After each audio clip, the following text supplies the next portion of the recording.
Put on a clinic, and we are straight into Champion Select, ladies and gentlemen, with Azir, Na, and Lissandra already off the board for OMG, and Siva, Janna, and Rek'Sai taking off for Energy Pacemaker. I'm liking the Siva adaptation ban here coming out from EP. I mean, we all know Uzi can play those hard carry styles. It was interesting to see him pick up the more team-orientated pick in Siva. It worked out for them. Let's remove it and see how he goes on another pick. And going immediately going to lock in that Thresh for Lu as well, so wanting that extra playmaker ability, and when it's OMG, we saw the plays that they could make. And now look at this. This is a very interesting adaptation here. They've done this before. And it's a very interesting adaptation because look now, the two strongest junglers available in the pool both go straight to EP. Oh, and Loveling has a few options up his sleeve. Of course, this guy's been jungling for an incredibly long time, knows a few champions, and he's cycling through them now. He's hovering over some very strong picks. It'll be interesting to see what he settles on here. Rengar does seem to be that fourth jungler that we could almost put into that top trinity. I mean, it has that different flavor, right? Like a lot of the strongest junglers, they have that power from level 2, level 3. Rengar, he can counter gain very strong at level 3 once he has his abilities, which OMG as an old Chinese squad may be able to take advantage of, much like Samsung White. But also, he really hits that power spike at 6, so it's a different flavor. Expect OMG to adjust accordingly. Yeah, and Kane just locking in that comfort pick as well now, locking away that Corki, and we saw him playing very, very well on that champion in the last game, especially in the early stages. Some of those team fights were a little bit rough for him, but did still manage to get a fair bit of that rocket damage, and we've now got Shu sitting on that Braum, so really tanky, and we've been seeing this duo happening a lot, but Uzi is going to lock in the Vayne, and I think we should just talk about that for the rest of the He locked it in quickly, and this is the hyper carry we want to see. This is the hyper carry flavor that Uzi's famous for. Definitely putting hype into hyper carry. But it's one of those things where that worked on Starhorn Royal Club. They were all about Uzi. Yeah. Cool, going. They're going to get right in there as well here. So how will that hyper carry work with slightly less pure resources for that hyper carry player Uzi? Yeah, and actually Lu in the mid lane here on the Syndra now, so we're going to see the reverse matchup coming through between our mid laners of OMG and Energy Pacemaker, and we'll see whether that goes the same way that the champions brought it through last time, or whether this is going to be cool, sort of letting Lu know exactly how to make that one work. It's interesting. I mean, any sort of targeted burst on a carry like Vayne who's so slippery, it's going to help out. Certainly is. That Unleashed Power is going to be very helpful there, because even if you're stealth, you're going to be smacked by a bunch of Dark Spheres. Absolutely.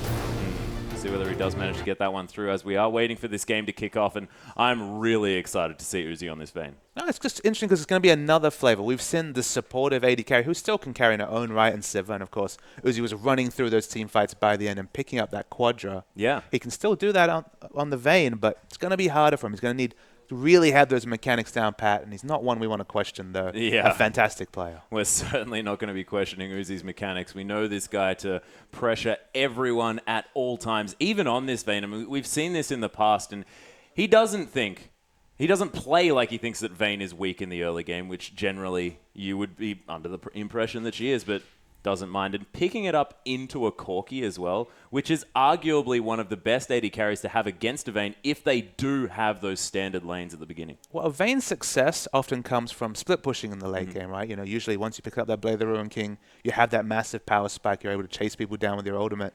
But split pushing isn't really OMG's game. They love to group, they love to take down those turrets, bash them down, get the vision down, get picks, and take objectives. That's not what you pick Vayne for. You pick Vayne for small engagements, you pick it for split pushing.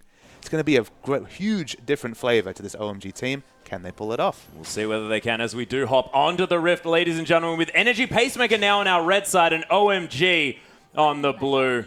We're picking up a different skin here just to make it a different flavor in the mid lane. And Cool just defaulting back. Doesn't need a skin. Nah, cool guys don't need skins. Faker taught us that. As Shu, cute little warding with the distortion available there as well by Cool. Gonna know exactly where everyone's wandering around. And another face-off. We'll see who manages to get out ahead as Cool waits for that distortion cooldown. So we ended up with this Jarvan versus Irelia matchup up the top lane here. And of course, Jarvan's going to have that burst damage. It'll be interesting to see how much AD he stacks here. Will it be Tiamat into tanky? Will it be just maybe some armor penetration into tanky? That kind of the builds kind of disagree on which is the best way to go here. But you have to say, whatever he builds, Irelia is likely to outscale him in this lane. So he kind of wants some jungle pressure from that Lee Sin early to put the Irelia on the back foot, or maybe even a lane swap. Oh, going actually face-checking this one. Going to get stunned up here by the passive of Braum. The Sonic Wave Resonating Spray is a nice play to get them out of this one, and Lou's actually going to successfully disengage this team, but going forced to pop that Flask already. As Loveling taking a little bit of damage from the Winter's Bite, but they're not finished. You would have thought that OMG would be on the back foot here, but no, they're still going aggressive. OMG's not one to run with their tail between their legs. They've got a plan here. They want the advanced wards down, maybe for a lane swap or to spot a lane swap. And hey, it doesn't matter if someone's at half health. They're going to push for it anyway. They certainly are, and Kane actually already waiting in this bottom lane, so it's going to be only 4 members here for Energy Pacemaker, and this red buff is going to be taken by OMG. Just such aggressive play, and Kane wanting to get this freeze happening early. I've got to say, I've never seen a team with a Summoner Spell disadvantage at level 1 actually go in, steal a buff, and get the result they were looking for. That's just the power play of this OMG squad. Yeah, it doesn't really matter though. Energy Pacemaker able to steal away the red buff on the other side, so it's going to be a bit of vertical jungling coming through by both sides. That is assuming OMG is going to head straight back to their blue. And Uzi successfully manages to get this lane swap that we could understand would be a little bit better for the Vayne player, as Cool now hits level 2 a little bit before Lou as well here in this mid lane. Going to throw out that Sigil of Malice just to tempt the distortion for the proc damage. And the important thing to take away is you mentioned that Vayne versus Corki, not a good matchup for Vayne. So to be able to go in there, get the lane matchup you want, even after blowing a flash at level 1, yeah, it's still a small victory for OMG to start this game.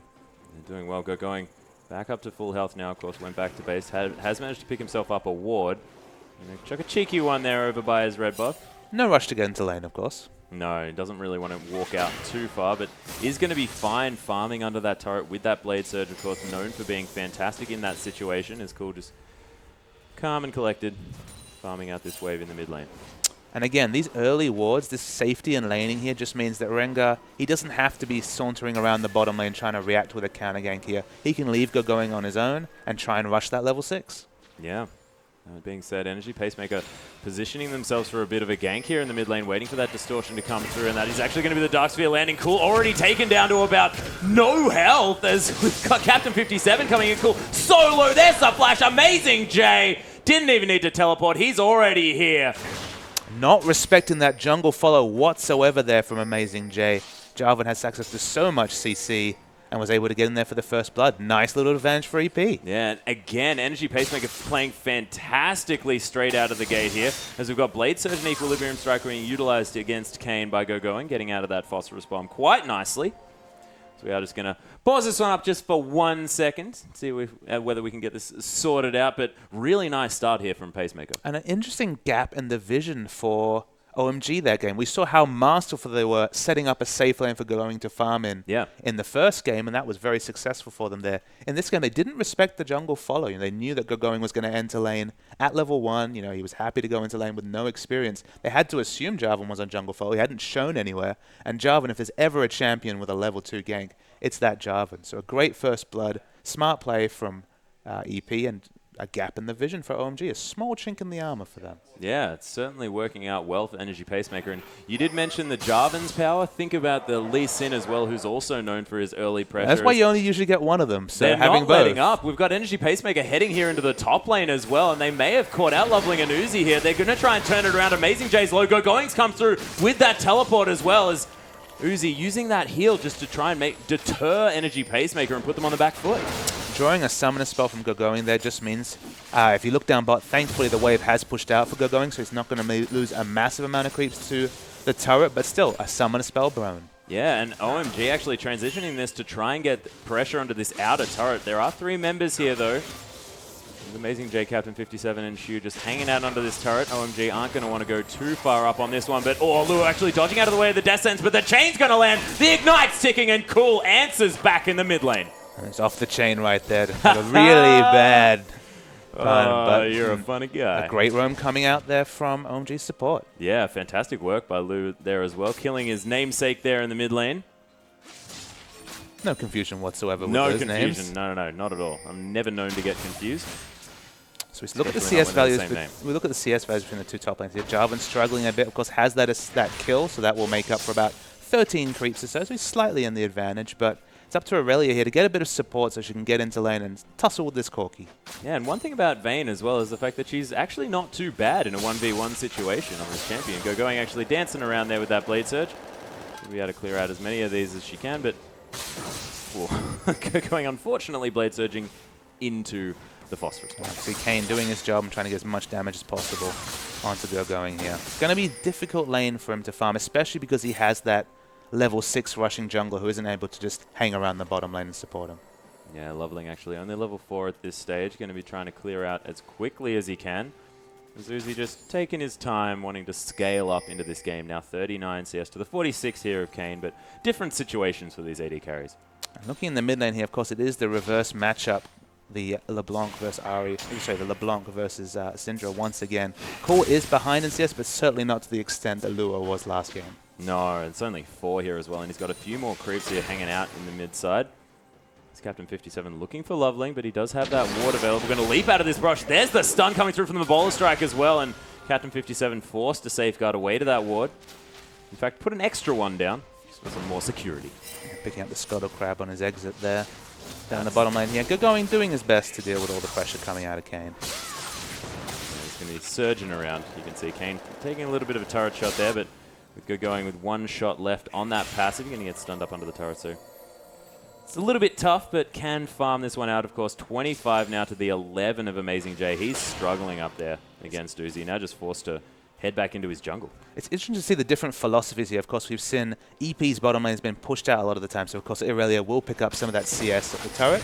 One of her kit obviously affords a lot of that, as we see Luo coming for a bit of support here. The difference here is that Vayne has been keeping the creeps holding that wave right next to her turret, and of course, with a jungler who has a lot of pressure from level 6 onwards, just wants to control the wave, ensure Jarvan gets nowhere near it, and farm up safely. Yeah, and as Amazing J did in their last match that we saw, is going to be going for that Tiamat straight out of the gate, not wanting to go for any of those defensive stats early, as Loveling is going to try and capitalize on that one. Maybe a little bit by setting up a gank, but not going to really find anything. I do like the communication between Uzi and Loveling there, though. Whenever there's a chance that Jarvan's going to be able to get safely to this minion wave, harass him away. Yep. And it's working out very, very well. Only 14 CS now. That's double going for Going here as far as this top lane matchup is concerned. Does have the kill under his belt, so overall gold will be similar, but doesn't look like things are going to change too fast against this Vayne, especially now that level 6 is out. Yep, Going having a little bit of a better time now that Lu's here just to give him a bit of a hand, and he's going to get the Equilibrium Strike here. The Transcender Blade's coming in as well, but they are just going to back out. Oh, shoot, getting caught by that death sentence there a little bit, but Unbreakable's pretty strong at stopping that damage. I mean, Aurelia's scaling damage with level more so than with items, apart from that Trinity Force pickup. So have to be careful. He has so much CC available between Aurelia and Thresh. Yeah, really, really is. We saw that in effect there. Just a little bit defensively as a little bit more pressure is down onto Kane, who's running very low on that mana. And Energy Pacemaker considering a dragon, but might go for some sort of play here down the bottom, but they're going to head back actually, start this dragon off early. They know Luo is low, of course Vayne's in the top lane here. Teleport is available, so they will have 5 members if they so choose to. It's actually a very good dragon pickup here. It's nice to see them pick up the first dragon. Very decisive play coming out of EP. Extraordinarily well timed with the back here by Cool as well, so Energy Pacemaker not letting up on the pressure this game and making sure that they're putting OMG through their paces despite a difficult game 1.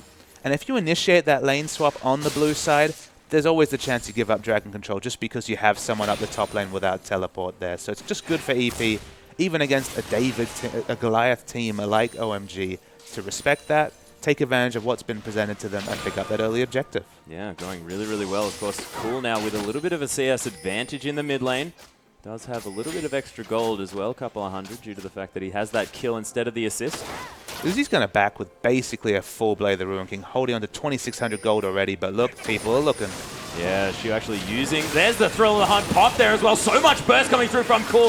It's a nice exhaust, but maybe not on the member he wants, as Cool's going to clear up that kill. And Amazing J, you are in the wrong position, buddy. Uzi gets that kill donated to him on a silver platter. Killing a Braum through Unbreakable is a very frustrating exercise, but they get both kills there. Uzi now does have the gold for his Blade of the Ruin King. Such a massive power spike from just a Doran blade he's been sitting on. Yeah, really, really huge. And we talk about Corki as having this mid-game power spike and Vayne more being this late-game hyper carry, but at this stage, if Uzi does get going like this, I mean, he's going to have the power straight away. It's an interesting thing just because Uzi will have that split push power spike, he'll be unassailable in the top lane to any of EP's champions. Corki will have that grouping team fight power spike. So it's different types of power spike.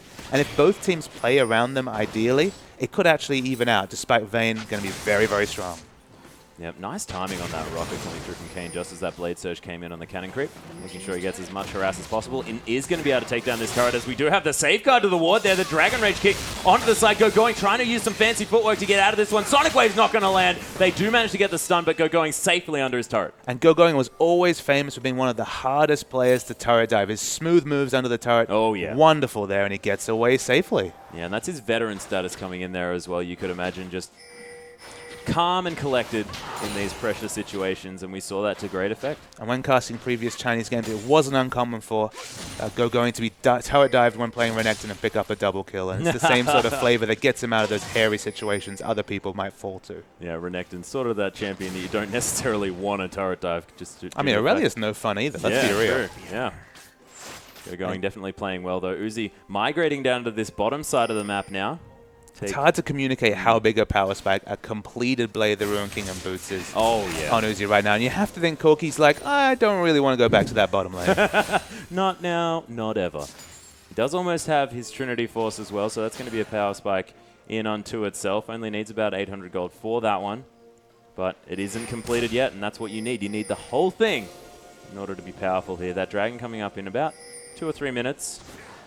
And OMG will want to try and pressure for that one because, of course, Energy Pacemaker with a fantastic move to pick up there first. Yeah, crazy pick potential coming out of Cool and Leveling there, so definitely not a brush that EP want to check. Looks like going to be an answer with a turret here, and maybe start to get some Dragon control after missing out on that first one. Yeah, Kane trying to get Uzi off this one. It is successful. Now going to be able to clear their way through, so not going to be able to take that turret just yet, but it is quite low. And we look up the top lane here. Aurelia is obviously moving out there. Now, Jarvan coming to me. Is that damage Jarvan at least to begin with? A Tiamat pickup here. Yeah. It'll be interesting to see what the first trades between these two top lanes look like, but Loveling's going in. Oh, we have Thrill the Hunt coming down here. Captain 57 is going to get stunned up immediately. Cool's here as well, and the lockdown's long enough for the massive amount of burst to come through, and Cool easily secures that kill. I mean, that duo bursting a jungler is a scary, scary fact 13 minutes into the game. It certainly is, and it's actually Loveling having a bit of a giggle. Hanging out by that ward, and he's going to head back. He's not done here as we've got the final hour being popped here as well. Uzi's going to flash forward aggressively. Loveling's going down very, very low. Uzi gets exhausted here as well. They're trying to turn this around. There's the Silver Bolt clock, and here's the mechanics coming through from Uzi. He's still not dead, but Amazing J flashes onto his face. Going's in the backside, though, and Shu and Amazing J, they're going to have to try and get the heck out of this one, as it's a nice nair to come in as well. Cool's back. There's a nice chain. The Ignite coming down. Amazing J's probably going to die to that one as Going now going to get turned around upon, but it's a nice Lantern to come through as well, but Going getting kicked out of this one. Luo's going to be just evaporated there, just not going to have the tanky stats that he wants just with that Morella Nomicon, and OMG. I don't even really know what happened there because everyone was just filing in left, right, and center. Target selection's that term that we always use there. And look at how many low HP members there are for OMG compared to the 4 deaths that were suffered on EP's side. Target selection, the ability to call in team fights who to focus on. That's the difference between a team fight victory and just kind of walking away, shaking your head for EP. Yeah, they were a little bit, but, you know, they did manage to file around effectively. And Amazing J picked himself up another kill. We'll see whether he can transfer that into some more power around this next dragon, which you have to think that they have to try and deny away from OMG because that's going to be so many stats that they can deny. And you can see the mindset differences between Cool and Plo here. Looking at the items picked up here, LeBlanc 4-1-2 now has the Morella Nomicon into that Needless Large one, all about the burst damage. And Syndra recognizes that's what Luo needs to do as well. But it's just a difference in playstyle between the two, I think. Yeah, blasting one versus that needlessly large rod and an extra Doran's ring as well coming through from Cool. And we can just see already putting so much pressure here in this mid lane. And Lu he cannot approach this creep wave. Well, last game it was all about Syndra zoning the LeBlanc. It's a bit scary for EP if it's the reverse this game. Really, really is. We've got some dual backs coming through here by Energy Pacemaker. The dragon is alive, though. And Loveling setting up for this one as well. They want to get this Scuttle Crab, and Cool just going to distort back to his original position after almost destroying Lu in the mid lane. I call that move Securing Dragon. zone away so much of that potential AoE CC that Scatter the Weak brings, and it's going to be the duo dragon, the support and jungler, and that is a very easy first dragon pickup here by OMG. So if we see a 3-1-1 coming, I'm just not clear who is going to be able to stand tall next to Aurelia and Vayne here on the EP side. That's kind of the worry here. They have great teamfight damage, great picks, but in a 1v1 sense, Uzi and Gogoing are going to be massive in about 5 minutes' time. Yeah, the question is, I guess, whether the 3 left over there in the mid lane defend off the potential 5 coming through from EP, are they going to have the wave clear necessary to stop them from going on these turrets, or are they just going to have so much pressure it doesn't matter? As we can see, that's 2 members just easily taking out this outer turret in the mid lane, and OMG seem to just have scared Energy Pacemaker away from everything this game. And it's a great point to bring up the wave clear, because it's very limited wave clear on the 3 members from OMG. Oh, Captain 57 gets caught by the Death Sense. It's a nice flash over the wall there as well. The Unbreakable to come through. There's a nice Glacial Fissure to stop them from coming into this one. The double stun coming through from the Scatter the Weak. Immediately, Kane takes away Loveling, and it's going to be Luke falling down as well on that Thresh. This is a good start here for EP. There's a Cataclysm. Going gets exhausted as well. 3 members now dead, and Energy Pacemaker, they're not out of this one yet. And I want to really point out how much work Braum did right there. With the Unbreakable, then dropping down a very quick pink ward, they spotted Loveling. They predicted everything that was going to happen there. And the Braum's fast thinking won them a quick engage. Yeah, Shu just playing that one to fantastic effect here, and they are going to potentially move around for this outer turret in the mid lane. No one's here to protect this one, and we were talking about the lack of wave clear. There is a big minion wave, and they're going to easily take this one down, and utilizing Kane's power spike here with the Trinity Force as soon as it comes in as well. I was about to say, I think Loveling should have backed out there once he realized he'd be seen, just because if you don't respect the Trinity Force Corki, that's the sort of carnage that you can expect. You certainly can, and now 2-1 and 2 here. Kane on his comfort pick, feeling pretty good about this one as Uzi's spotted him out around here. We'll see whether he does want to go for this 1v1. Has been spotted by that ward, and Kane definitely giving him the respect, backing as far away from that creep wave as he can. And this is where the interesting part of the game comes in. I don't know who you send against Uzi at this point. Maybe a Randuin's Jarvan. He doesn't have it yet, and now he needs to run. Thrill of the Hunt has been popped. He's going to be able to get the lockdown there as well. And this is the 3rd time we've seen it, and it's happened yet again. That's the difference between the split pushes. Some of them get away with it, and some of them get exploded. Yep, it's going to be the Unbreakable they used to stop Luo from really being able to do much, and Kane's trying to get this damage down. The stun is inevitable here onto Luo. There's a Phosphorus Bomb. Kane just takes down that Thresh with relative ease. But you'll always take a trade where you're able to take a top laner out and push up a lane compared to just really overextending to pick up just a single kill. So you still have to give that little engagement window to OMG. Yeah, and we do have actually Uzi building up a Ghost Blade by the looks of things on this Vayne. The purple build, as it is otherwise known. It's the split push special. It certainly is, and once you get that active down when you're taking down that turret, you're going to be doing a fair bit of damage to that one. Well, it's more that whenever someone comes in vision range and gets Blade their own king, they're dead. Yeah, they are dead, and you could imagine that with Uzi in the hands of this Vayne, or with Vayne in the hands of Uzi, sometimes it's hard to separate those two things. Yeah, exactly right. Oh, Amazing J again getting aggressive on going this time. There's the Cataclysm. Amazing J flashing out of that one yet again. It might buy him some time here as Captain 57's come through, and Shu's just going to stand behind me to one of these minions just to get himself in front of this line, and Uzi continuing to split push. And all Corki can really do here is hug his turret, try and clear waves with his abilities, and then just say, hey guys, I need some help. Yep, and just cry a little bit. Imagine crying might happen. A single tear at least. Blue buff could belong to Uzi here as well. He's doing a fair bit of damage due to the fact that that Blade of the Ruined King does a fair bit to the neutral creep. It's going to be donated to Cool though, of course. Wanted to get that one on that guy. Shu not going to land the Winter's Bite here as well, as Uzi going to pop that final hour as well. Going to use that Blade of the Ruined King. Takes the land to safety as well, as Death Sentence going to land onto Shu. The box is going to come down, but oh dear, Lu, you're dead, mate. But definitely some nice protection of his AD carry. And meanwhile, going up the top lane, it's going to get some good damage on this inner turret. Probably not going to be able to take it down. Doesn't quite have the Trinity Force completed yet, but the evasive maneuvers from Vayne were good, and Lu just said, well, I'm going to have to give this up for my team. Yep, 0, 3, and 5 now on the Thresh, sacrificing himself for the good of his team. As Cool just heading in there. Oh, Uzi actually getting caught up here. There it is, the combo to come through. And this is what we're talking about. If you can target that ability, that Vayne's going to die. I guess the important factor there is you look at the wards around the enemy's blue buff there. Not many, as we see. Loveling might be going in. Yeah, Thrill of the Hunt had been popped there. He's hunting down for Kane. Or Captain 57 is going to be leaping out of these brushes. Forced to flash away immediately, though. There's 4 members here. Cool. Tries to get some Mimic Distortion damage onto this one, but they're not going to be able to fend them off this red buff. And they're going to be able to pick that one up. Actually went to Captain 57, so Kane probably would have wanted that one. Well, the Mimic Distortion there was doing massive damage from Cool, so it was just a case of a crapshoot of who would take it down. Captain 57 will have to take it. Yeah, he does have that smite available, so it could secure that one, and it's better than giving it away as the... Oh, wow. Even the Mimic Sigil still doing a lot of work. Going definitely has his goal to the Trinity Force here, so he wants to go back and shop, but maybe they'll take some kills with it. Yeah, the Unbreakable Shoot looks a bit breakable now. Look at how much damage to come through from Cool even through that one. The Dragon's Rage is going to go on to go going, but gets stunned up there a little bit by the Scat of the Week, but they are going to get out of there just fine. Energy Pacemaker still showing signs of life in this matchup. But interesting to know that OMG still have those little mistakes from their God tier status that they might achieve by the end of the season. I mean, Uzi, the split push pressure was good. He just didn't have the ward coverage to supplement standing in such an aggressive spot, and that's why Syndra was able to come out of vision and pick up a kill. So once they get some better vision downs, you can see both Rengar and Thresh are going in to try and secure that vision. The split push will be just that much safer. Yeah, and you could imagine as well, once he does pick up what is quite possibly going to be an eventual Quicksilver Sash, as Cool actually gets ultimated through here. Does get the shield from the Lantern. He's going to be okay. Yeah, I was just going to say, if that Quicksilver Sash comes in, Uzi, you could imagine, is going to be far more happy in this split push. I think there's going to be some damage before we see any defense coming out of Uzi. That's what Thresh is for. Yeah, that's true. He's got that Mikhail's coming through soon, I could imagine.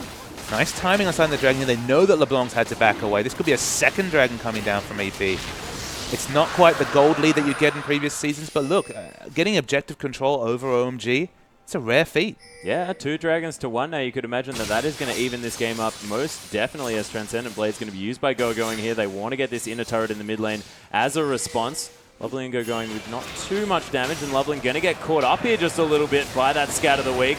Is going to use that ult defensively, but that vision's going to be available from Captain 57. Not going to be able to overextend too far into this, though, as Go-Going's going to pick up that pink ward. Death Sentence not going to find its mark here in the mid, and everyone just posturing around. It's going to be a nice chain to come through at a very odd angle. I do like it when you head back to the distortion and use that chain, because weird stuff happens. See a massive minion wave pushing the top lane, so Go-Going's going to back off and farm up here. Has got his Trinity Force, so that's the first power spike coming in. A little bit late, you'd have to say, but of course there was the lane swap situation coming out there. Going to be the Yomu's Ghostblade completed on Uzi as he backs right now. The item timings, they're starting to come in for OMG. They're about 2,000 gold ahead, which is a comfortable lead, but not a massive one by any stretch. And those 2 dragons, they're kind of keeping EP in this game. Yeah, they really are. As Cool has finished off that Rabbidan's Death Cap as well, so big spike for this guy. Wants to probably go for that Void Staff next, I could imagine. But look, I mean, Luo's matching him item for item. Yeah, he does have the Death Cap of his own, so the single target burst, you'd have to imagine on Uzi's going to come in. But look at this. I spoke about Uzi prioritizing damage, but he has got that Null Magic Mantle. So a quick QSS. Look, it's not going to solve all his problems, but it'll help out for sure. Yeah, certainly likes that in a split push situation. It's cool, just going to walk towards Kane and then disappear. And look, much safer split push coming out from Uzi. Look at the minimap. He has 2 defensive wards down. It's not going to be a Syndra coming unawares this time. And more farm comes down for the Vayne. Yep, cool. Just going to take that land just for funsies. They say, Lou, if you're going to give it to me, I'll take it. As they are going to get pressured here in the mid lane, and it might be Energy Pacemaker noticing the fact that they don't necessarily have as much wave clear in this 4-1 split that they would have otherwise had, as Loveling is going to have full bar here in order to get his bowler strike down with that stun, as Winter's Bite is going to spot him out before they are going to come through. Uzi's rotated around here, though. 5v5 could break out in the mid. We'll see who is going to come out on top, because, of course, a few scaling champions on the side of OMG haven't quite hit their stride as of yet. It's the classic battle, siege and engage versus split push, but here we go. The flash Death Sentence to come through, but that's the Unbreakable Thresh as well. Oh, the box to come down, but so much damage, and that's Thresh already dead. Captain, Amazing Jay's going to fall down. Lou as well. Oh my gosh, the damage from Uzi does get exhausted here, and Kane forced to flash out of the way. Shu somehow still alive, but not anymore, as Uzi, so aggressive, gets slowed straight up. It's a nice chilling smite, but why would you go back in on that one, as Cool just distorts him to death. The Lee syndrome finally comes in there in this second game here. The go button was hit. That once that threshold hit, I thought, well, this is not the one you want to follow. It was on Braum who counter-engaged, but OMG slightly too strong right now. They're going to push down this turret, and it should be the first inhibitor of the game to OMG. Yeah, and I really like Lou's sacrificial play here this game as well. Using that box, setting it up, getting all of his abilities down as we do actually. Oh my gosh, Loveling just getting eliminated here. Uzi's down so low. Kane, is he going to be able to do it? But no, Uzi with the smooth moves picks up a double. Uzi always finds a way to survive. He does it again right there. Excellent target selection. And that Vayne, she's gotten going, that's for sure. 6-2-2 already. Yeah, and the cute little zoom in, beautifully done. 6-2-2, as you just mentioned. 232 CS as well, so about 40 up on Kane on this Corki as well. So scaling through into this game. So much money. 2,000 in the lead over his opposite number on the other side. And you have to think he's a kid in the candy store in the shop right now. Oh, picks up the QSS and finishes that last Whisper as well. No one can go toe-to-toe against one of Uzi these, anymore. one of those, and then some more kills coming my way. Oh, yeah, just hanging out or just taking everything from the shelves. Now, Luo here is trying to do what you often do after a big decisive team fight loss like that. Try and get a pick to kind of arrest the momentum that OMG are feeling right here. That is a lot of those balls on the ground there, so he really wants to get a pick. Yeah, he's got that blue buff as well, so not going to be too worried about running out of mana, but no one going to be coming through, and he's going to give up the situation. Is Loveling just going to try and get that Scuttle Crab, but decides against it this time. But he's going in. Yeah, there's a Thriller Hunt being popped. The Valkyrie being used by Kane to just get him out of the way. Loveling takes a lot of damage, though. Cool as well gets immediately kicked back, but going. He's in out the back. He's going to take down Kane. Amazing stretch. Armstrong onto Amazing J, and he's dead. The box is here as well, and Shu, he's just going to die. Uzi wanders around him for that one. He wants more kills. Captain 57 now the focus, and this Vayne with so much damage. The passive as well. Is it going to be enough? No, just gets one last auto attack, and Uzi's so deep in this base. I just love the bloodthirstiness of Uzi there. He saw a closer kill. Could have padded out his stats more, but he was like, nope, I want the Lee Sin right now. Yeah, turned around just as an afterthought and gets that kill as well. So 7-2-3 now on this Vayne. Probably didn't get as many kills as he otherwise would have liked. I gotta wonder if Uzi sees the Nexus exploding as a sad event. It stops that kill momentum from coming out. Yeah, he has to leave the rift and stop killing everyone. There's always next time. Yeah, it certainly is. Hops straight back into Q and just starts trying to kill people, even after so we the start game. looking at the stats again. I mean, it's 10,000 gold is the lead now for OMG. Oh, out of nowhere, remember, it was 2,000 gold. Yeah, and Energy Pacemaker comfortably. were looking really good up until about that third, fourth Dragon mark. And we're only 28 minutes into the game. That was probably, what, 6-7 minutes ago it was looking quick? After that big tussle, it's looking really hard for EP right here. Well, Thriller Hunt has been popped. They've found multiple members here. It's a nice knock up here from Amazing J. The Cataclysm come through. Blue's going to die straight away. Cool's just going to distort his way in. Blue was there for a sec, but now he's gone. And Kane coming in with a fair bit of damage. Uzi's going low, but look at the burst potential. That's going to be the double coming through for Uzi now as well. The final hour's popped. Kane's dead. Cool's going to pick up that kill as well as he gets the heck out of here. Scrying Orb going to be used. They're looking for more kills. And you have to say, we're getting questions answered for us here, Atlas. Oh, what does OMG look like when they're ahead? They look scary. Yeah, they certainly look terrifying. 9 kills on both of their massive carries over here as well in this LeBlanc and the Vayne. And man, DFG was actually picked up. I thought Void Staff sort of for the safer option. Nah, ultra aggressive, Deathfire Graph going to come through from Cool. And I can only imagine how much distraught this OMG lineup will unleash on their enemies. You look down the lineup, well, Aurelia's fed and farmed. LeBlanc and Vayne are fed out of their minds. What do you do in a team fight? Who do you target? Maybe the closest target. That's all you can do. Doesn't matter. It's all just people to kill here on the side of OMG, and they're just going to clear out these objectives as they can find them. And man, what do you do if you're Energy Pacemaker in this situation? It must be so hard to keep that morale up. I think you just try and take out what you can from the rest of the game. Maybe work on your vision, maybe work on your target selection. It's going to be a very difficult one to come back from, unfortunately, for them. Certainly is, as going and Uzi just together. Going to be clearing out these waves, and it looks like the bottom lane is going to be the focus for the next inhibitor. Cool's just hanging out in the base of Energy Pacemaker. Not too worried here at all. Does have that distortion, be so sneaky. And And they are all going to file in here. They want the last team fight. There's the flash. The Descent's not going to find his mark, though. Loveling going to launch himself onto this one. And Shu's not really the target they want to focus on because he's so tanky.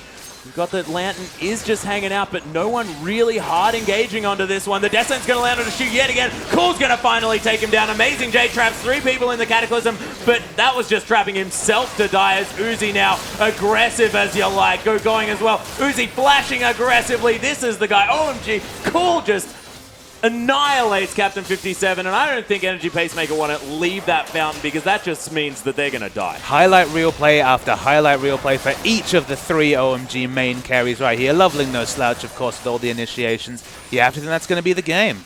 Yeah, that's the second inhibitor going to fall down as Cool just trying to throw out some more abilities here. The Unleashed Power is available here from Luo, so he might be able to do a little bit of work if they manage to get these turrets helping them out. As Going's actually going to flash on him. Transcendent Blades coming through yet again, and with so much extra tenacity on the side of Going, he's not too worried about getting stunned up. There's overstaying, and they're still being in the base right now, about 2 minutes after a fight. They're finally sauntering off. They just want to go buy a few more items and come back, I think. Yeah, and Loveling and Luce just so low health, but happy to hang out. As Energy Pacemaker finally make their way out of their base, or the shambles that used to be their base.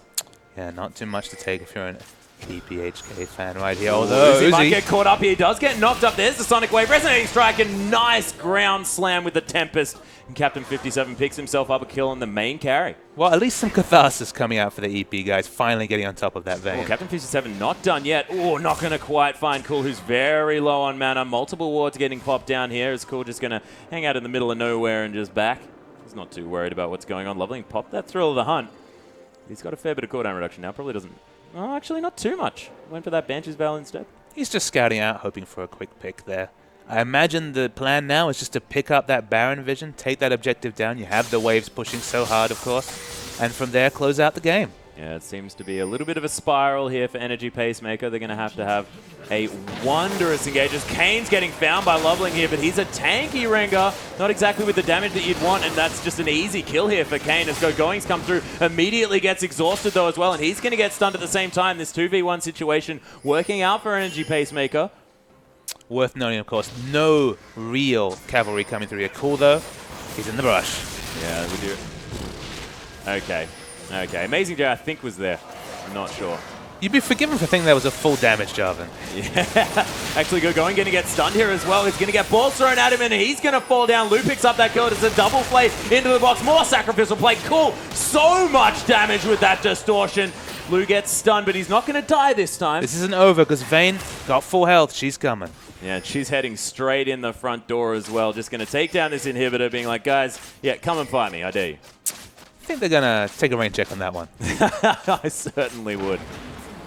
All right, so they pick up the objective here. Baron's probably the best objective to pick up here, but of course they're picking up turrets left and right, so it doesn't really matter. You have to think they're going to back off, pick up that Baron just to cement their advantage.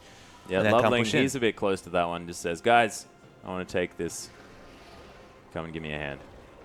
He's hanging around in the pit. I think he's... Come on. Come on. Ah, cute little death sentence into the Dark Passage. And that's going to let the OMG members easily take down this Baron. Of course, Vayne so much damage with both the Blade of the Ruined King and those Silver Bolts. It's going to be the teleport coming down from Going as well after he went back and picked up his Spirit Visage as well. And we didn't mention the item pickup here by Uzi, but he now has that Mercurial Scimitar as well. That extra movement speed when you push the button, and of course that cleanse effect, which is so fantastic coming through. Not to mention another heck of a ton of BF Sword damage on that as well. And that Baron buff is the fruit of that sustained push. They spent so much time in the enemy's base, they never had a chance to go out there and get any defensive wards around Baron. Easy, uncontested Baron coming out. And now we're waiting for the people to come from the base. 3 carries. Look at these 3 main men who are looking to carry OMG this season. They're all in the enemy base, and they're ready for some more. Yeah, but oh my goodness, already so much damage. It's a nice triple stun coming through onto the members of OMG, but Energy Pacemaker just trying their very best not to fall over. And this is the last valiant defense to come through from the members of Energy Pacemaker as Kane takes a lot of damage. Shu again going to be the focus, but he's not as tanky as he was before as Loveling found his way around the side. The bowler's going to land as well. It's a nice descent onto Lou. He was there for a second, now he's dead, and that's going to be the Cataclysm to come in as well. But oh my gosh, amazing Jay. Just so much damage from OMG coming in. And that is the Nexus is now going to be the secondary focus from all of these kills, just going left and right onto OMG. 31-15. What a bloodthirsty game as they're diving the fountain. And now the Nexus falling. And Uzi just with so much damage onto those structures. And so the